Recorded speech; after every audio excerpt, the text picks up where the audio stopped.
Fillojmë pra në minutën e 7, sekonda 48.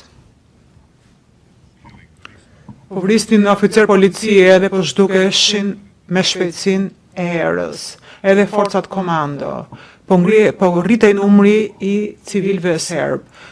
Perëndimi këta do të konsiderohen viktima të terrorizmit apo thjesht një revolt legjitime të një populli. Po vriteshin civil serb në gjak ftohtësi, sigurisht që këto janë akte terroriste.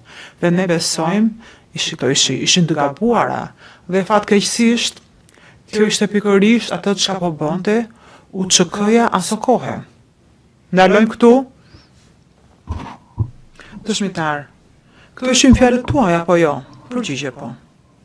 Pyetje, kërkojmë pranimin e kësaj pjese të videos, këtij segmenti të videos bashkë me transkriptin përkatës. Kundërshtime, Mirshetiç. Kundërshtime nuk kemi, po unë do t'i përgjigjem pak videos që pam pak më herët. Do donim që kur të pranohej videoja, për kontekst të pranohej dhe faqja 3 deri në 5, që të kuptohet më mirë. Gjykatësi, keni ndonjë kundërshtim do t'i paqitur me këtë? Paq.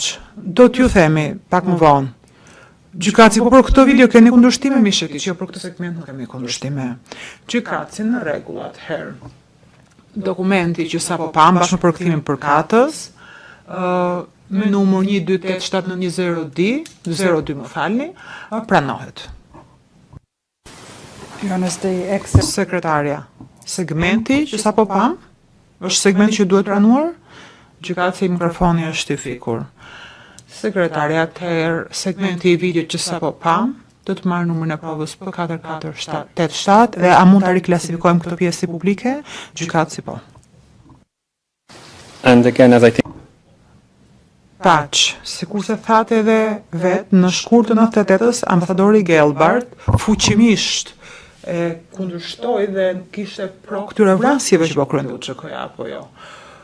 Përgjigje, po. Pyetje, në mars 98-s, pak pasi dënoi ambasadori Gelbart vrasjet nga UÇK-ja, ju theksua se qeveria e SBA-s u kishte bërë thirrje udhëheqëse kosovar të dënonit akte terroriste nga të ashtu quajturit UÇK. Përgjigje, po, kështu më duket, po.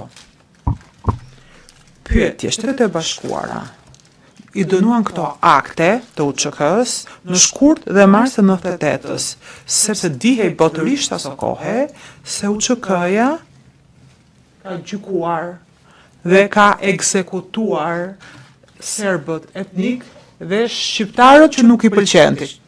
Përgjigje, nuk mendoj se e kam thënë në këtë mënyrë. Sigurisht disa nga ngjarjet aso kohë kanë qenë shumë pak të qarta se që përshkruani ju. Pyetje, në rregull atëherë. I shohim një dokument me numër 11401114011.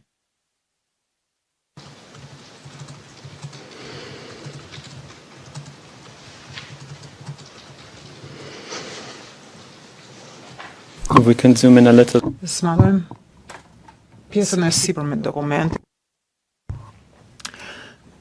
Është deklarata e sekretares së shtetit, Madeleine Albright, është grupi ministror për Kosovën në Londër më 9 mars 1998. Edhe është dokumenti lëshuar nga zyra e zëdhënësit të departamentit të shtetit, që zyra juaj apo jo? Përgjigje po, pyetje. Po lexoj paragrafin e 3. Shkojmë pak më poshtë në faqe. Yes, so here Të tretin nga fundi. Autoritetet në Serbi do përpiqen t'i bëjnë të mjegullta këto veprime, duke pretenduar se këto janë veprime krejt legjitime ndaj një kërcënimi terrorist. Ne nuk mund ta mohojmë që po përballemi me një kërcënim të tillë. Nuk kemi ndonjë simpati për këtë lëvizje që është ashtu quajtur lëvizje për çlirimin, që gjykon dhe ekzekuton serbët etnik dhe shqiptarët që nuk i pëlqen. Ju kujtohet kjo përgjigje? Kjo është shumë e përgjithshme. Është përpjekur të theksojë një problem. Nuk i është referuar asnjë akti konkret. Fjalimet të tilla përgjithsisht përpiqen thjesht të japin një panoramë të situatës. Gjykatësi, nuk po përgjigjeni, dëshmitar. Pyetja ishte, a ju kujtohet tjetë thënë kjo nga Madeleine Albright? Përgjigje, pas kaq vitesh nuk më kujtohet konkretisht ta ke thënë këtë. Pyetje, keni ndonjë arsye ta kontestoni këtë dokument që ka dalë pikërisht në zyra juaj, sipas jush nuk është pasqyruar ajo që ka thënë Madeleine Albright? Përgjigje, jo, nuk kam asnjë arsye për ta kontestuar.